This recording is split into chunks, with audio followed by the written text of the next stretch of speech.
Parshas Dvorim opens up with Moshe recounting many of the stories that took place in the Midbar for the purpose of further and more relevant tochacha.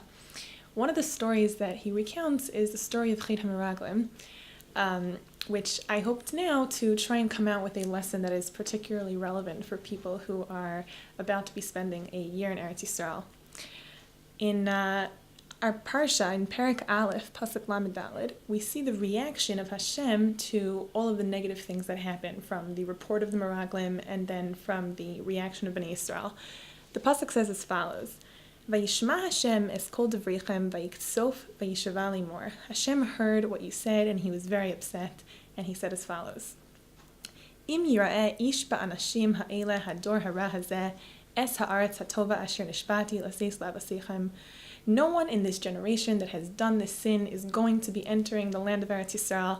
Zulasi Kalev ben Yefune hu yirenev lo etain es ha'aretz asher darach ba ulevanav ya'an asher milei acharei Hashem. Except for Kalev ben Yefune, who I will be allowing to enter the land of Eretz Yisrael. What I want to try and figure out is what it is about Kalev, whether it's his attitude, personality, character traits. What was it about his approach that separated him from everyone else? What allowed him to resist the temptation to go along with the sin of the Chet HaMeraglim? In the text of the actual Chet, in Sefer Bamidbar, Parakit Gimel, there is a hint to what exactly was going on with Kalev. If you look at Pasuk Chaf Beis, it says, Vaya'alu ba'negev, and they, meaning the Meraglim, went up to the south, Vayavo ad Chevron, and he came until Chevron. Rashi points out that the grammar of the verbs in the pasuk changes from vaya'alu, and they went up, to vayavo, and he came, singular. Rashi says, Kalev levado halach sham.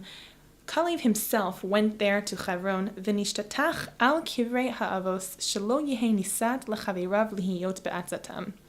Kalev, all by himself, went to Chevron to daven by the Ma'aras HaMachpelah, to daven to Hashem for a special siyata d'shmaya, that he not fall into the prey of the ideas of the other Meraglim, that he have the strength to remain committed to what he believed is right. A seemingly simple understanding of Rashi would be that the point is simply to inform us that Kalev was just davening for siyata d'shmaya, and that's something that, it's an important lesson, something to model ourselves afterwards in times when we are facing temptation to daven to Hashem to help us overcome our nisyonos.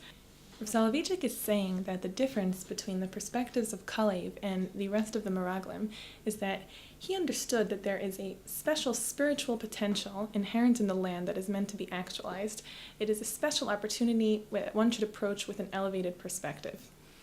This is an idea that is particularly relevant to all of us as we live in the land and come to visit the land and experience the land, always to remember to have this perspective of Kalev and to try and actualize all the spiritual opportunities available to us in Eretz Yisrael.